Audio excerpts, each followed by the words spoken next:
Hey guys, it's Ryan Price back with another episode of the Win Crew podcast. Super excited to have our founder, Tony Wynn, back on with us. Tony is well versed and well diversified in his real estate portfolio. We're talking everything from laundromat to a farm to rental properties to what short-term, long-term, mid-term, you name it. Storage units. Storage units. Well, yes. You've been there. Yep. But you didn't start off with all of those opportunities, and that's what we're going to talk about today. You started into the business like many other agents as kind of a solo agent.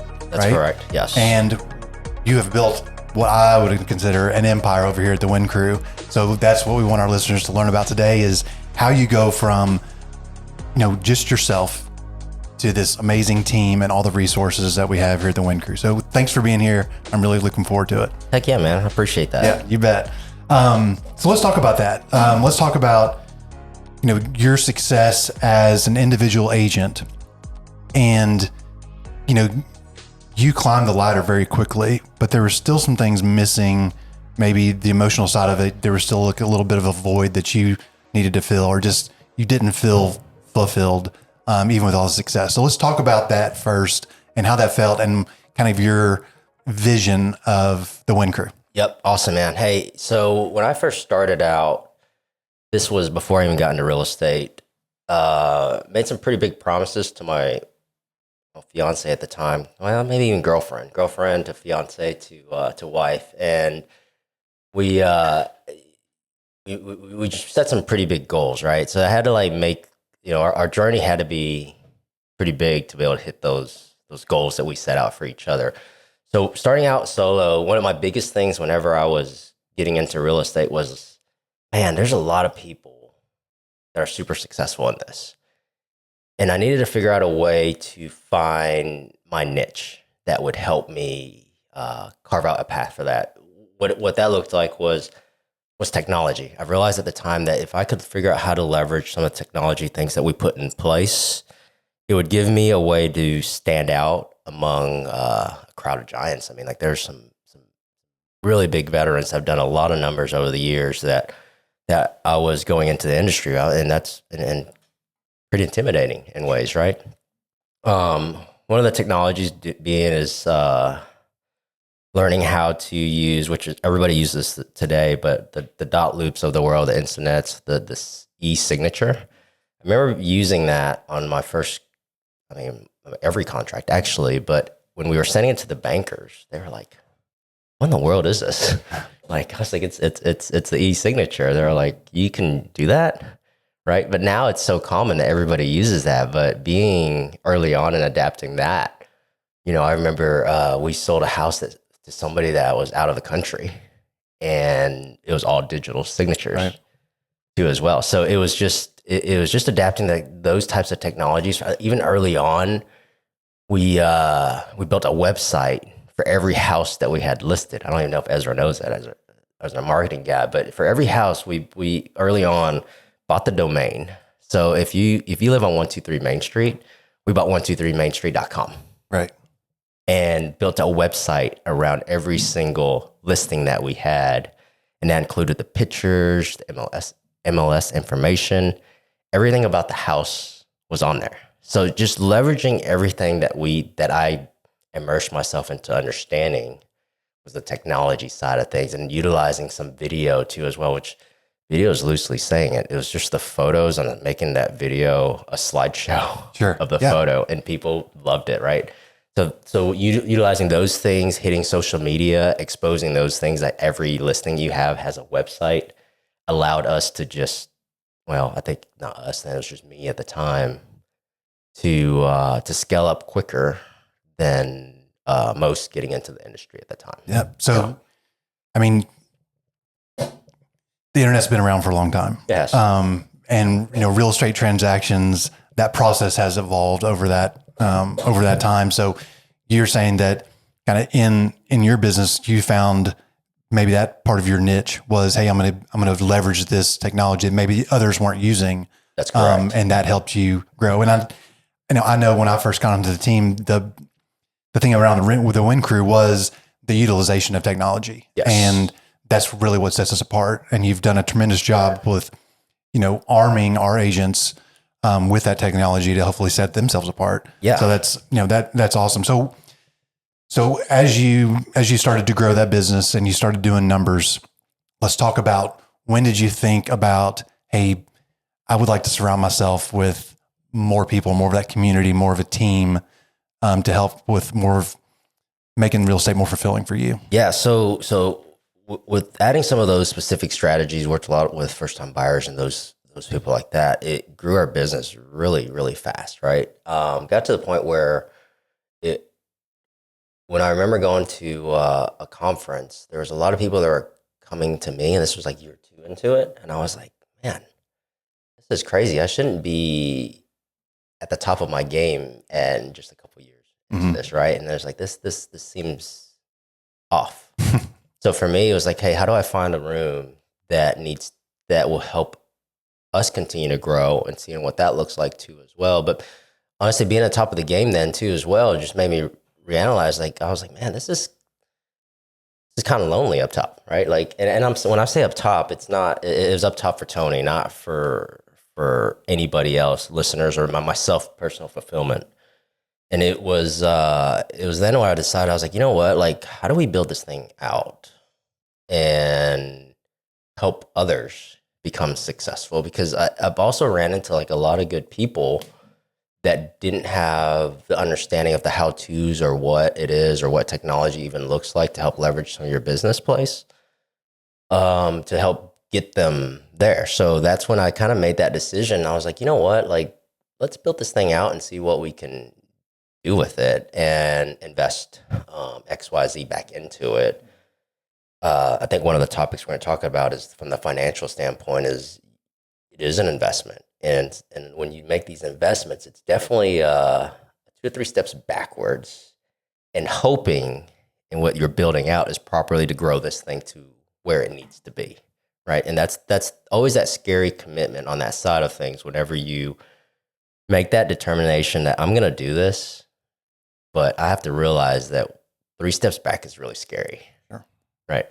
And even though the 3 steps back is scary, if you're compelled to do it, and it's kind of built in this model now at this point, if it's stuck in my head, if I don't do something and I just keep mulling over it and thinking about it, I was like, you know what? The only way to like get through that is to do it. But, yeah. That's the only way. And because of that, there have been successes, but there's also been multiple failures by thinking that way, and you just get better at it over the years on like what to look out for. Yeah.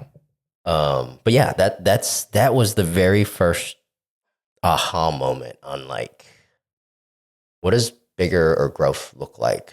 And winning solo is not fun. It's not nearly as fun as winning together. Sure. What I've realized too. We'll talk a lot about framework today. And, when we say framework, it's hopefully putting pen to paper and seeing and writing out what, where we are now and where we want to get to. And the framework is the steps, the plans to get to our ultimate goal. Yep. So what did you do when you first started, you were, mulling over this idea of how can I create, something larger than myself? Correct. So what were some of the first steps that you took to build out that framework, having an end goal in mind, which that end goal is always evolving because you don't want to just stop, stop growing. Yep. But when you started getting going and have those thoughts, what are some things that you did to kind of get it on paper and build that framework out? So let me start out from where we're currently at. So like, we realized that opportunity is within growth.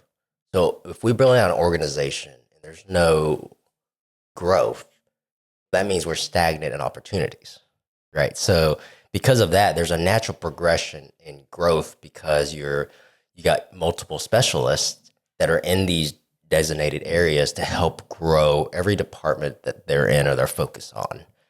That creates that natural growth too as well. But here's the other motivation, not just on financial side, but opportunities. Opportunity is also internal growth, which then that does lead to financials.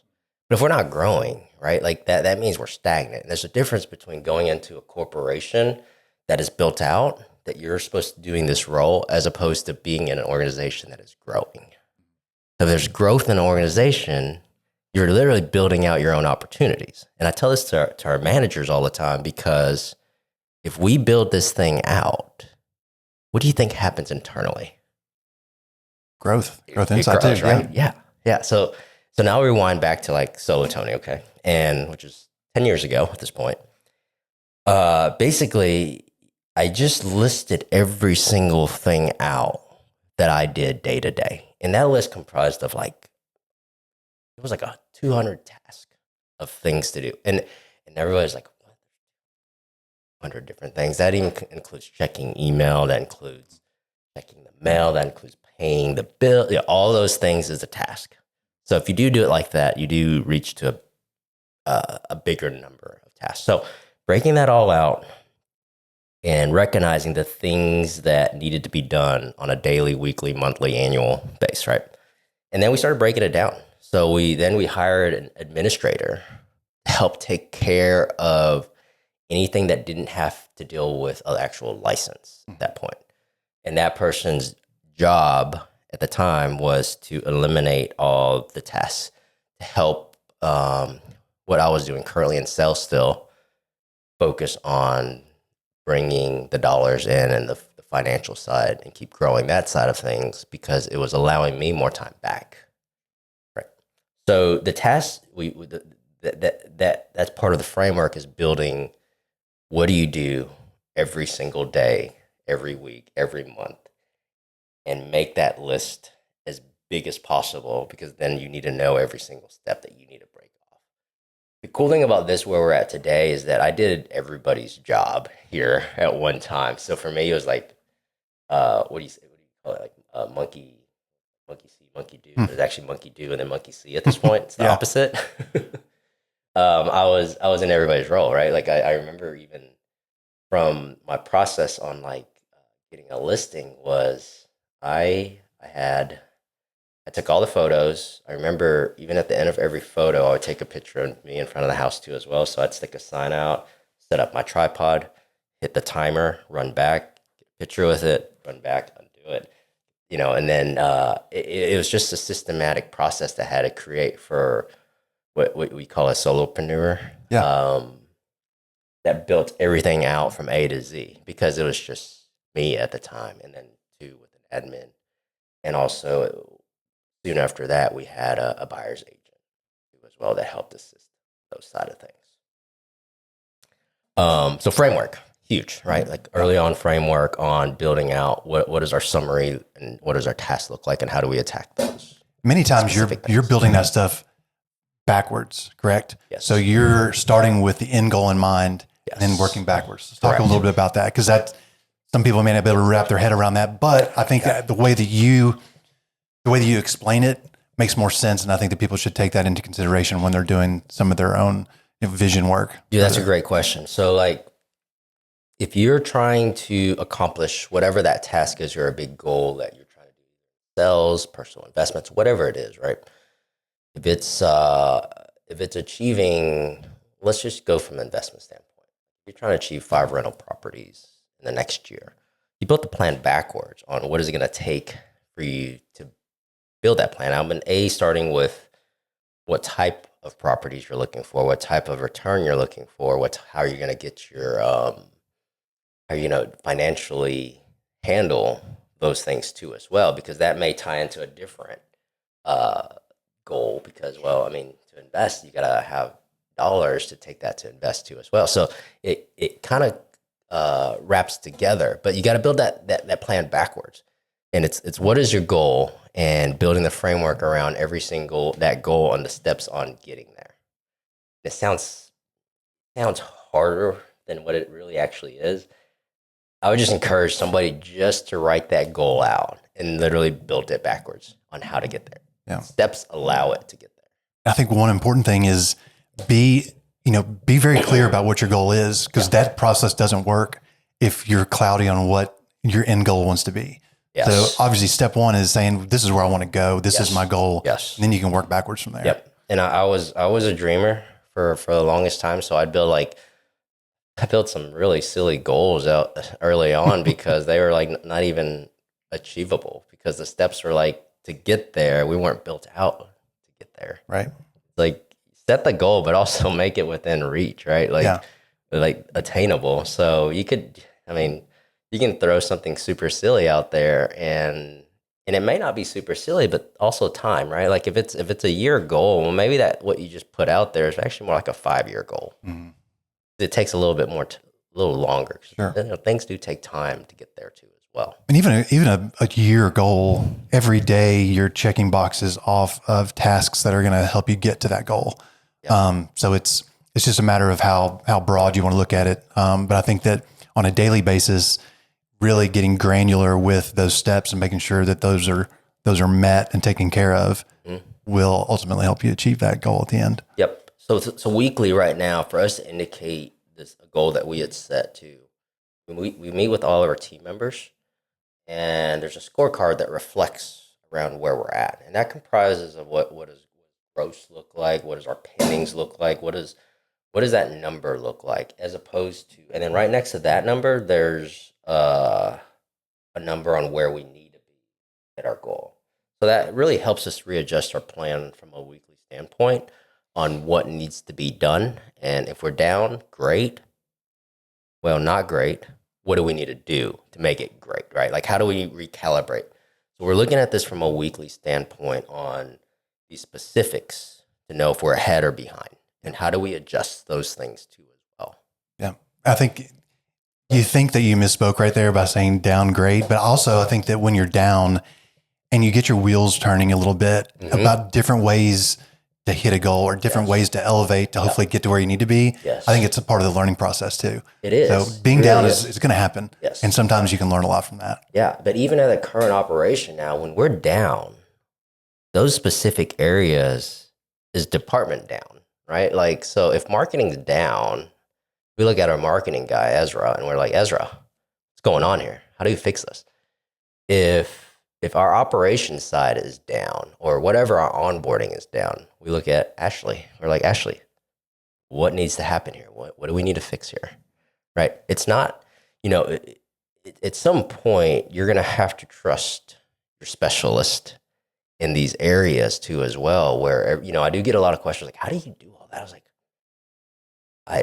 we have a team. Like our team is specialized in these specific areas, are trained up to solve these problems whenever they arise before they get all the way up top, right? Like now we do still jump in there, we make suggestions and things like that, but ultimately they're driving the outcome of their departments. Even our mentors too as well. Like, hey, like what's going on here? Like your area is kind of down. What do we need to do to recalibrate this, right? So Alex goes in there. He's our CEO. He runs that and looks on the sales side of teams. And it's like, hey, what's down? How do we fix that? Same thing with Emily Davis. She looks at those things too as well. So we're looking at this from a weekly standpoint. Is, hey, where's everybody at? Where are they at with their goal? Why are we down? How do we get back? Or, hey, they're crushing it. Yeah. So kudos to them. Let's make sure we recognize that, right? So it's not just about measuring one way or the other way. It's knowing where we're at so that we can always continue to be playing offense as opposed to defense. That's the goal here. That's why we measure these things. Yeah. On a macro level, you can almost think of it as, the president of the United States is not pulling all the strings for this country. There's a reason he has a cabinet and these people that he's appointed, 1,000%, yes. appointed around him, because that one person can't make the country go. And on a micro level, the one person, the founder, can't make this machine run on his own. I can't. So it is important to just surround yourself with those people can do the job and trust that their abilities are going to shine. That's their specialty. Yeah. That's their specialty. They're in there. That's what they learn day in, day out on how to make that part better. So all then this comes together. So, for us is like continuous and nurturing and understanding what does business development look like. And that's kind of the role I've evolved into at this point, is understanding how to measure from up top, but also letting go a little bit. That's the hard part when you're the person that did it all. Yeah. Is to also learn to trust your experts too as well. For sure. Every department. Yeah. Well, you mentioned this just a little bit ago, but I want to go back to, to scale, to grow. There's a financial side to that not everybody just has in their back pocket. Right. Let's talk about ways that somebody that wants to scale and grow their business, what are some avenues or channels of revenue or financial assistance that they can take advantage of to help them with that growth? There's I think I don't know if there's very many ways, to be honest, besides the fact that and I've seen this happen, was you either do it yourself and build out a big enough nest egg that you could utilize it and do it yourself, and understand that it could go backwards, or there's investor partners that I've seen and I've been a part of too as well, that you kind of serve as a board of chairman to help drive a business success and also drive the investment dollars there too as well to help. So there's a lot of entrepreneurs out there, a lot of people, there's a lot of failures too as well. One of the biggest failures is running out of dollars. Yeah. And not having the right resources to go to help success. So it's one or the other, right? And I've seen many startups that, because they're ingrained in doing everything early on, they know the business in and out so well that they know what is lacking, what's needed. But also, as they continue to grow, they need to understand that the business looks a lot different as you continue to grow. And it's that if you can't control every element of it, it's impossible. Yeah. You need to have your specialist jump in there. And that's the biggest lesson I've learned in the last few years, is to continue to trust your experts, your specialists. I know I'm overusing the word specialist. No, that's so true. Absolutely, yeah. No, growing pains that's a real thing. Absolutely. And especially somebody that's super ambitious and has giant goals, it's very easy to try to hit the turbo and get there more quickly than what's healthy. Yes. So let's talk about how somebody that wants to scale can do that efficiently, but not so fast that they end up putting themselves in the hole. Yep. KPIs, key performance indicator. How are you measuring yourself, where you're at? And the other thing is, biggest thing that we really dove in heavy is technology. Because there's so much to technology that can really streamline a lot of things that you're looking to do. I love a good spreadsheet, but after a good spreadsheet, there are some other ways too, which then cost extra dollars for some services that will really help move things along. And it's not just looking at streamlining communication, but it's also streamlining how the business is operated. So there's different types of tools and technology that you can utilize too that allows it to move things forward as a whole. And when I say, we have a business development that we use, and everybody's going to laugh at me because I've used this so much and I should be an advocate for them. But we use Basecamp. Yep. And Basecamp allows us to build out framework, SOPs, standard operating procedures, and put it to work where then we start working together as teams, right? So every department has a card that they work off of together. So we have specific projects, specific events. We can work together and streamline our operations together as a whole, as opposed to once a week we're meeting back up and like, oh, hey, where are you at? Oh, hey, where are you at?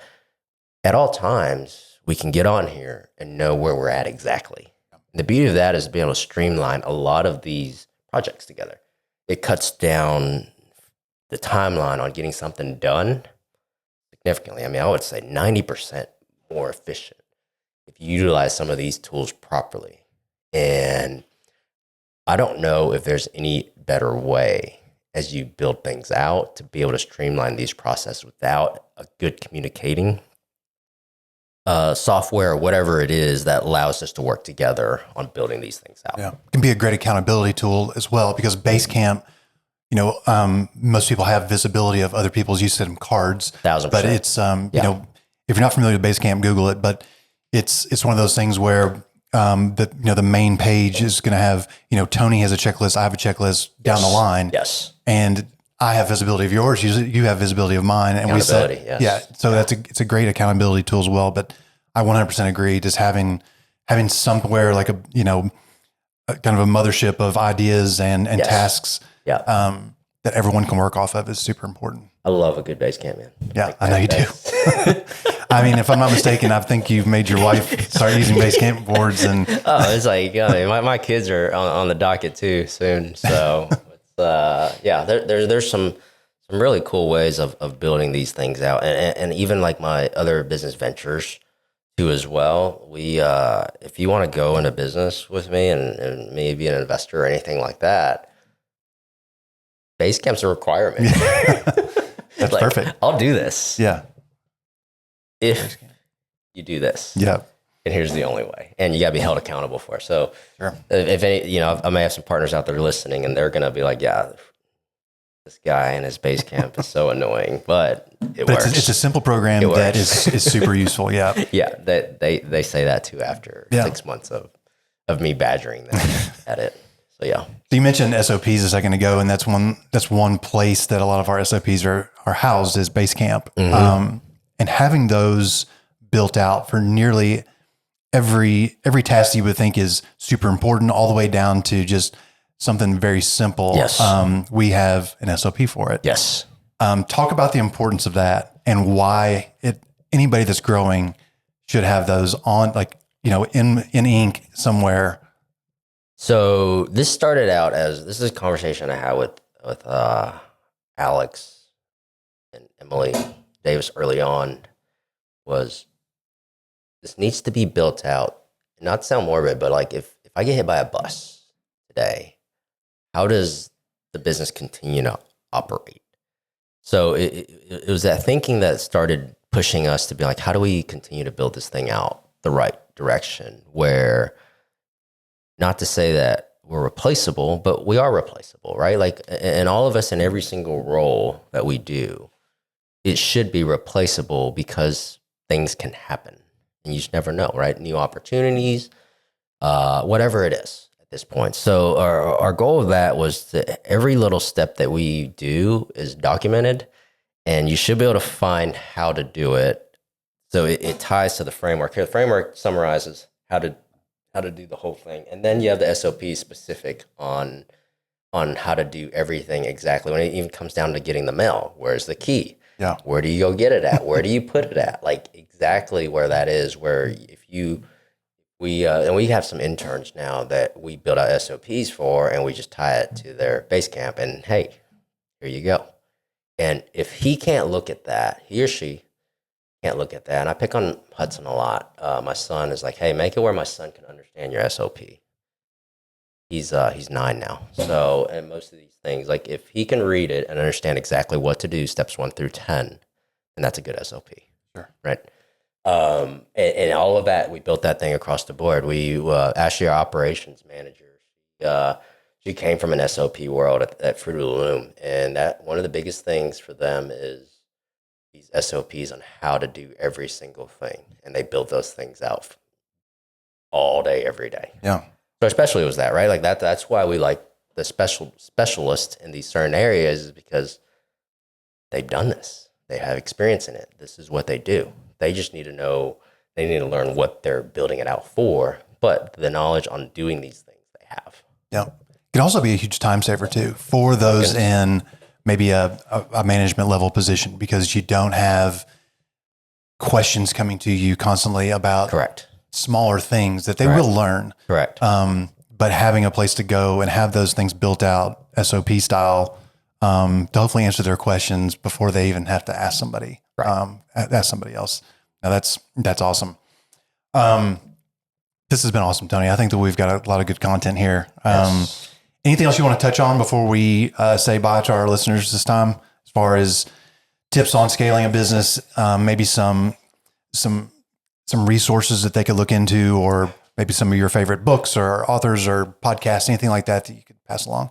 I think one of the biggest things is I have a lot of people that are wanting to understand what entrepreneurship looks like, but I'd say sometimes you just got to do it. You could research and learn everything about whatever it is, but one of the last steps is just taking the action, doing it, and being nimble to understand how to recalibrate if it doesn't, if it's not going as you think it is. And the other thing is being around people that have done it, right? That the biggest thing that over the last probably decade for me now is surrounding myself with what I view as successful people optimize and seeing what they do and what type of crumbs they leave behind. Because there's definitely a method to it. And if I'm not trying to recreate the wheel here. I just want to learn from the people that have done it. And just being around that has significantly changed my personal life and understanding, hey, what does the mindset look like? What do I need to look out for? What does growth look like? What does investment look like? All the above. And just getting really good people like that you can go to have those types of conversations. And just so finding the right, I guess, if you're at an earlier age or even a later stage in life, mentor is so important. Very, very, very important, because those people can help open up your eyes to many other different things that you weren't aware of, or connections, opportunities there too as well. Or sharing their failures that you can learn from. Absolutely. Before you fail yourself. Yeah, all that matters. So just getting around the right people. Great. I would say that's one of the biggest advice I have. Great. So close proximity to to those that you can learn from. Super important. Yes. Yep, Tony, thanks so much for being on today. Guys, we will be back in just a couple weeks. Make sure you like and subscribe. Check us out on all of your favorite podcast apps. Awesome. See you next time. Thanks, Tony. Appreciate it, buddy. Thank you.